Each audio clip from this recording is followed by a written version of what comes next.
कैसे फूलन देवी की हत्या हुई, कितने लोगों ने उसके साथ बलात्कार किया और उसका पति उसको क्यों मारता था और वो राजनीति में क्यों आई और जेल वो कितने दिनों तक गई, फिर किसने छुड़वाया, ये पूरी जानकारी हम आपको इस वीडियो में देंगे। वीडियो में बने रहिए।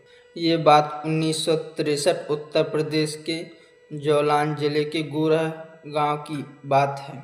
उनका जन्म गोरह गांव में होता है और उनकी जो जाति थी वो लोहार जाति की थी, यानी जो सबसे छोटी जाति होती है। फूलन अपने हक के लिए छोटे से ही अपने हक के लिए लोगों से लड़ जाया करती थी।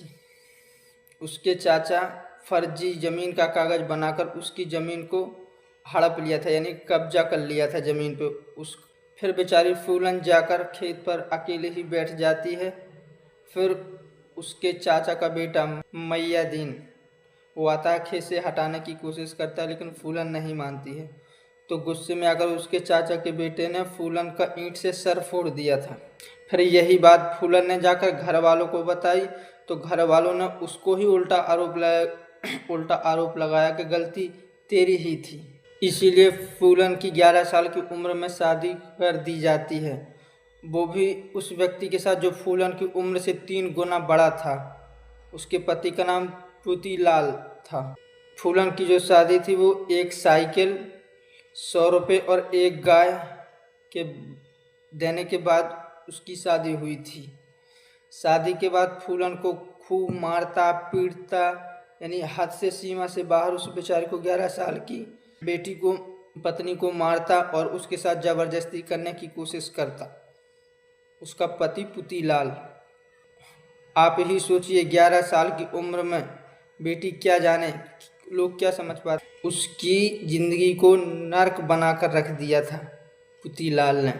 इतना सब कुछ सहने के बाद फिर एक दिन फूलन देवी फैसला लेती है घर छोड़ने का और अपने मायके लौट आने का। और वो मायके लौट भी आए, लेकिन मायके वाले ने भी ताना दिया, या तो डूब जाओ, या तो कहीं मर जाओ, या तो यमुना में डूबकर मर जाओ, या फिर कहीं चली जाओ, लेकिन यहाँ मत रहो। आज की टाइम की बात करें तो हमारे समाज में ऐसे लोग हैं, हमारे ऐसे गांव में हैं, ऐसी सोसाइटियों में हैं। आप खुद ही सोच सकते हैं, आप खुद देखते हैं। तो वो तो बेचारी 11 साल की थी, इतना सब सह गई। ये बात आज से 50 साल पुरानी है, जब गांव वाले बुरी तरह की बातें करने लगे, अफवाह उड़ाने लगे। फिर तभी फूलन देवी ने गांव छोड़ने का फैसला लिया गोरह। फिर उसी के साथ एक गोरह में घटना घट जाती है। सरपंच का बेटा उसके साथ ज़बरदस्ती करने की कोशिश की उसने। फूलन जैसे तैसे वहाँ से भाग जाती है और गांव में आकर और अपने घर में बताती है, तो गांव वाले सभी लोग बोलते हैं कि गलती तुम्हारी ही होगी, ये गलत औरत है, और उसको कैरेक्टरलेस बताते हुए गांव से बाहर निकाल देते हैं। क्योंकि गांव का जो सरपंच था वो भी ठाकुर था और जो उसका बेटा था वो भी ठाकुर था, और जो फूलन देवी थी वो छोटे कास्ट की थी, तो उनकी कोई भी सुनवाई, कोई भी बात नहीं मानता था। जब गांव छोड़ने का फैसला लिया फूलन देवी ने, फिर अपने कैलाश चाचा के यहाँ पे रहने के लिए यमुना नदी के किनारे, जो कि उसका घर था, वहाँ पास रहने के लिए चली गई। जी हाँ, कैलाश चाचा उसका डाकुओं के लिए काम करता था, जैसे गुप्त बातें या कुछ भी सामान पहुँचाना हो। फिर फूलन देवी की पहली मुलाकात डाकुओं से वहीं पर होती है, और कुछ दिनों के बाद फूलन और कैलाश दोनों शादी कर लेते हैं। हालांकि ये शादी ज़्यादा दिनों तक नहीं चल पाती है, जो कि कैलाश पहले से शादीशुदा था और उसके 2 बच्चे भी थे, फिर भी शादी कर ली थी। फिर भी फूलन कैलाश के घर रहती, घास काटती, भैंस चराने जाती और नहाने के लिए जाती थी, और कभी कभी बिना कपड़ों के जाती थी। तो गांव में उसकी इमेज बदलने लगी और कुछ लोगों ने गलत अफवाह उड़ाया और लोग बुरी तरह की बात करने लगे।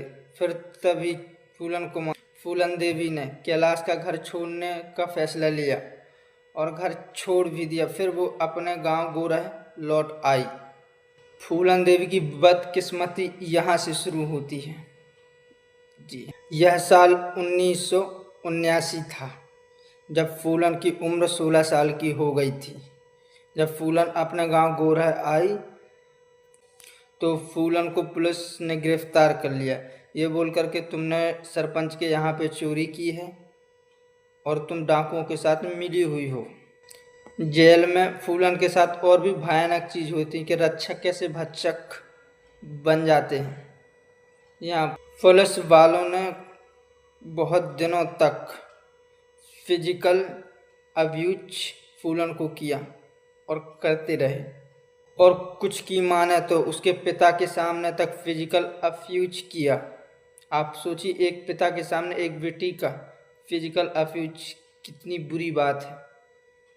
यहाँ पे गलती पूरे सिस्टम की है कि जिस सिस्टम को फूलन को प्रोटेक्ट करना चाहिए उसी सिस्टम ने फूलन के साथ गलत किया। अब लोग कैसे विश्वास करें? हमारा सिस्टम को बदलने का सिर्फ एक ही तरीका है, या तो आप उसके स्वयं भागीदार बन जाइए या फिर उसका विरोध मत करिए। हमें स्वयं का भागीदार बनना होगा। अब चलते हैं थोड़ा पीछे। फूलन की 11 साल की उम्र में शादी हो जाती, उसका पति मारता पीटता और फिजिकल अब्यूज भी करता। जब एक रात वो अपने गांव के घर में आंगन में सो रही थी, उसी रात डाकुओं ने गांव पर हमला कर दिया। यहाँ पे गैंग दो थी, एक बाबू गुज्जर और दूसरा विक्रम मल्ला। ध्यान रहे, यहाँ पे दो लोगों को मिलाकर गैंग बनी है, एक ठाकुर और दूसरा मल्ला जो कि नीची कास्ट का, जो कि फूलन देवी की कास्ट का है, जो कि विक्रम मल्ला इस गैंग का सेकेंड कमांडर था। लोग ये कहते हैं कि फूलन ने खुद को डाकुओं के हवाले कर दिया था अपने छोटे भाई की जान बचाने के लिए, या फिर यूँ कहा कि फूलन अपनी मर्जी से गई हुई थी। इस बात का सच आज तक किसी को पता नहीं है, ये बात हकीकत है या फिर झूठ है। ये बात आपको अच्छी तरह से पता होना चाहिए। जो गैंग थी वो दो लोगों की अलग अलग थी, बाबू गुज्जर और विक्रम मल्ला। जो कि बाबू गुज्जर एक ठाकुर था, विक्रम मल्ला एक जो कि फूलन देवी की जात का था। बाबू गुज्जर की नज़र फूलन देवी पर बहुत पहले से ही थी। उसने फूलन देवी को 72 घंटों तक फिजिकल अब्यूज किया और 72 घंटों तक फिजिकल अब्यूज किया और उसके तीसरे दिन जो कि विक्रम मल्ला, जो कि फूलन को पहले से पसंद करता था और वो ये सब पीछे से देख रहा था, तो उसने पीछे से ही बाबू गुज्जर को सर पे गोली मार दी और वहाँ बाबू गुज्जर की मौत हो जाती है। पीछे के दरवाजे से फूलन और विक्रम मल्ला दोनों भाग जाते हैं। बाबू गुज्जर का मर्डर की बात आसपास के सभी इलाके में फैल गई कि विक्रम मल्ला ने अपनी जात की फूलन देवी के साथ मिलकर बाबू गुज्जर का मर्डर कर दिया है। फिर विक्रम और फूलन देवी दोनों साथ रहने लगी। धीरे धीरे करके दोनों को प्यार हो गया और दोनों ने शादी भी कर ली। विक्रम ने फूलन देवी को वो सब कुछ सिखाया, बंदूक चलाना, जंगलों में कैसे जीवन व्यतीत करना, किसी के साथ कैसा बर्ताव करना, कैसा झगड़ा करना, और किसी एक को मारोगे तो खूनी कहलाओगे और 20 लोगों को मारोगे तो लोगों के अंदर तुम्हारा भय रहेगा, डर रहेगा, लोग तुमसे डरेंगे। विक्रम ने 1 साल के अंदर छोटी मोटी जगह पर डाका डाला। उनका मेन उद्देश्य अमीर लोगों को लूटना था। जैसे अमीर लोगों की गाड़ियों को रोककर लूटते थे, उनके घरों के खजानों को लूटते थे और जो खजाना था वो गरीबों में बांट देते थे। लेकिन हाँ, कोई भी काम करने से पहले माँ दुर्गा की मूर्ति की पूजा जरूर होती थी। फूलन देवी करवाती थी, सर अपना माथा टेकती थी।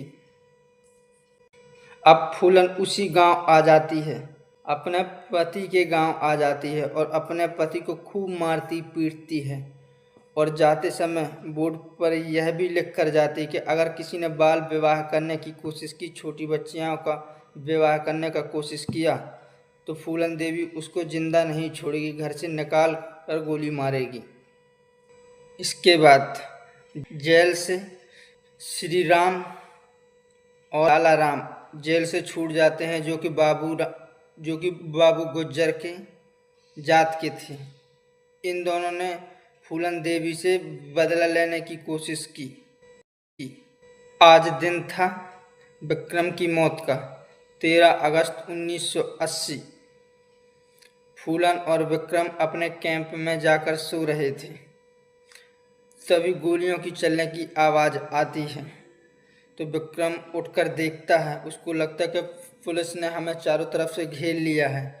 फूलन देवी भी उठकर देखती है और अपना राइफल ढूंढने की कोशिश करती है, लेकिन बदकिस्मती से उस दिन राइफल वहाँ पे नहीं होती, बंदूक नहीं होती है। फिर तभी गेट से सामने आता देख श्री राम और लाला राम को। फिर तभी फिर श्री राम ने गोली चलाकर विक्रम के सर के ऊपर गोली चलाई और विक्रम की वहीं पे मौत हो गई। और फूलन को बेहोश करके और वहाँ से ले जाते हैं। वहाँ से कुछ दूर बेहमई गांव में श्री राम और लाला राम फूलन देवी को लेकर गए थे और उसको एक झोपड़ी में कैद करके रखा था। रोजे का आदमी आता और फूलन के साथ जबरदस्ती करता और फूलन बेचारी सब कुछ सहती। फिर एक दिन तो हद ही हो गई। श्री राम और लाला राम ने झोपड़ी से बाहर निकालकर बालों को पकड़कर उसको घसीटा और उसी गांव में बीच में एक कुआं था, वहां पर ले गए और उसको पानी भरने के लिए बोला। तभी वह बेचारी पानी भरने लगी तो लाला राम ने उसके बदन में जो एक कपड़ा था उसको खींच दिया। बेचारी बिना कपड़े के अपने आप को कैसे कवर करती, आप सोच ही सकते, रूह कांप जाती है बेचारी। उसके पास अपने आप को बचाव करने के लिए कुछ भी नहीं था। उसी रात फूलन की ही गैंग का संतोष पंडित यह सब कुछ देख रहा था। उसने किसी भी प्रकार से घर के पीछे वाले रास्ते से उसको बैलगाड़ी में भगा दिया और साथ में खुद चला गया। और फिर उसकी मुलाकात डाकू मान सिंह से होती है। फिर वो दिन आया, साल 1981। दिन था वैलेंटाइन डे का। समय दोपहर के 12 बजे थे।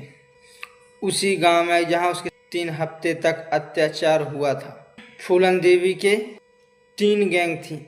एक गैंग जो गांव को घेर कर रखी ताकि कोई बाहर का आदमी गांव के अंदर ना आ पाए, और दूसरी गैंग जो घर के अंदर सामान खजाना लूट रही थी, और तीसरी वो जो फूलन के सामने खड़ी हुई थी।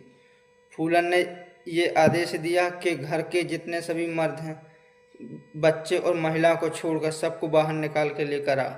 तो उसमें से 22 ठाकुरों को, 22 या 26 या 20, इसकी संख्या आज तक सही नहीं हो पाई है या फिर इसका कोई सही नहीं हो पाई है। उसने एक ही बार पूछा, श्री राम और लाला राम कहाँ हैं? किसी ने ये खबर दी थी कि श्री राम और लाला राम यहाँ पर आए हुए ठहरे हुए हैं, हालांकि वो उस दिन वहाँ पर गांव पे नहीं थे। तो उसने 22 लोगों से यही पूछा कि श्री राम और लाला राम कहाँ हैं? जवाब नहीं मिलने पर उसने गोलियों का आदेश दिया और 150 गोलियां चलने के बाद 22 लोगों की मौत हुई थी। उसी रात पूरी सरकार हिल गई थी। फूलन के ऊपर 10,000 का इनाम रखा था और फूलन सबसे बड़ी वांटेड बन गई थी। उस समय सरकार इंदिरा गांधी की थी। अब सरकार यह सोच रही थी कि किसी भी प्रकार से फूलन देवी को सरेंडर करने के लिए मनाया जाए।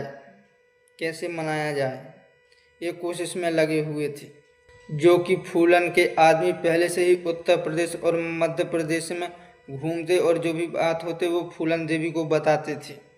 फूलन देवी को मनाने के लिए अर्जुन सिंह को, जो कि मध्य प्रदेश के चीफ मिनिस्टर थे, उनको भेजा गया। तो पहली बार फूलन देवी को मनाने के लिए बोला भी गया। फूलन देवी ने उनका स्वागत भी किया और खाना भी बनाया उनके लिए। लेकिन जैसे ही बात अर्जुन सिंह ने उनको सरेंडर करने की को, तो फूलन देवी ने कहा मैं आपको गोली भी मार सकती हूँ, भड़क गई। फिर किसी प्रकार से फूलन देवी शांत हुई। फिर इसी के चक्कर में उत्तर प्रदेश और मध्य प्रदेश की जो पुलिस थी, दोनों में झगड़ा भी होता है, आपस में गोलीबारी की भी होती है। फिर इन्हीं की वजह से उस बार फूलन देवी को कैंसिल करना पड़ा और कैंसिल भी कर दिया। फिर दूसरी बार फिर अर्जुन सिंह को भेजा गया। इस बार अर्जुन सिंह अकेले नहीं, अपनी पत्नी और अपने बच्चे को फूलन देवी के पास लेकर गए और अपने बच्चे को अर्जुन सिंह ने अपने बेटे को फूलन देवी के गोद पर रख दिया। फूलन देवी फिर मान गई। फिर वो दिन आया 13 फरवरी 1983 को सरेंडर करने का फैसला लिया फूलन देवी ने। लेकिन फूलन देवी ने सरेंडर करने से पहले कुछ शर्तें रखी। उसने कहा उस गाय बकरी उसको मध्य प्रदेश लाया जाए और जो उसके भाई उसको ज़मीन दी जाए, सरकारी नौकरी दी जाए और जो उसके साथी हैं उनको फांसी नहीं दी जाए। फूलन देवी ने जहां सरेंडर करने का फैसला लिया था वो भिंड जिला में लेने का फैसला किया था। उस टाइम पे जो पब्लिक थी 8,000 से भी ज़्यादा लोग थे। सोचिए उस टाइम पे ना ही कोई सोशल मीडिया और ना ही कोई फ़ोन, इतना लोग देखने के लिए उसको आए थे। वहीं पास माँ दुर्गा की फ़ोटो रखी थी, महात्मा गांधी की फ़ोटो रखी थी और बगल में अर्जुन सिंह बैठे हुए थे। फिर पीछे से एक आवाज़ आती है थप्पड़ मारने की, जो कि फूलन देवी ने एक फोटोग्राफर को मारा हुआ था। जी हाँ, फोटोग्राफर ने उनकी बिना अनुमति की उनकी एक फ़ोटो खींच ली थी। फूलन देवी जानती थी उनकी फ़ोटो 1 लाख में बिकती है। फूलन देवी ने उन्होंने अपने हक के पैसे भी मांगे। खैर ये बात छोड़िए, अब बात करते हैं सरेंडर की। तो फूलन देवी ने अपनी राइफल निकाली और अर्जुन सिंह के चरणों में रख दिया और उनको माला पहनाई और सरेंडर कर दिया। फूलन देवी के ऊपर जो आरोप लगाए गए थे 22 हत्या, 18 अपहरण और 23 डकैती, इनके धाराएं के तहत उनको जेल हुई तो उनको ग्वालियर के जेल पर रखा गया था। फिर 1994 में मोहन सिंह यादव ने फूलन देवी की जमानत करवाई थी और उनको चुनाव लड़ने के लिए बोला गया था और वो लड़ी और वो जीती भी थी। जी हाँ, फिर एक ऐसा दिन आता है जिस दिन फूलन देवी का हत्या होती है। फिर आता है वो दिन 25 जुलाई 1, उनके घर के सामने ही 3 लोगों ने गोली मारकर हत्या कर दी थी। जी हाँ, वो सांसद भवन से लौटकर आ रही थी और उनके दरवाजे के सामने ही एक वैन पर 3 लोग खड़े हुए थे। जैसे वो अपनी कार से नीचे उतरती हैं और कार जाती है और वो तीनों लोग उन पर हमला कर देते हैं। जो कि उनका बॉडीगार्ड था, उनको एक गोली लगती है और उनकी वहाँ मौत हो जाती है। और गोली की आवाज़ सुनने के बाद फूलन के जो फूलन के साथ रहते थे वो घर से बाहर निकल कर आए तो देखा फूलन देवी की मौत हो गई है, हत्या हो गई है। जो हत्या करने वाले 3 लोग थे, गोली चलाने वाले वो लोग थे, उनका आज तक पता नहीं चल पाया है। हालांकि जो गाड़ी वो लोग इस्तेमाल करते थे वो तो पुलिस वालों ने जब्त कर ली थी, पकड़ ली थी। इनके बारे में इतनी जानकारी थी। हमारी बैड क्वीन फूलन देवी अमर रहे। और जानकारी अच्छी लगी तो हमारे चैनल को सब्सक्राइब कर लीजिएगा ऐसी ही जानकारी के लिए और वीडियो को लाइक ज़रूर करिएगा।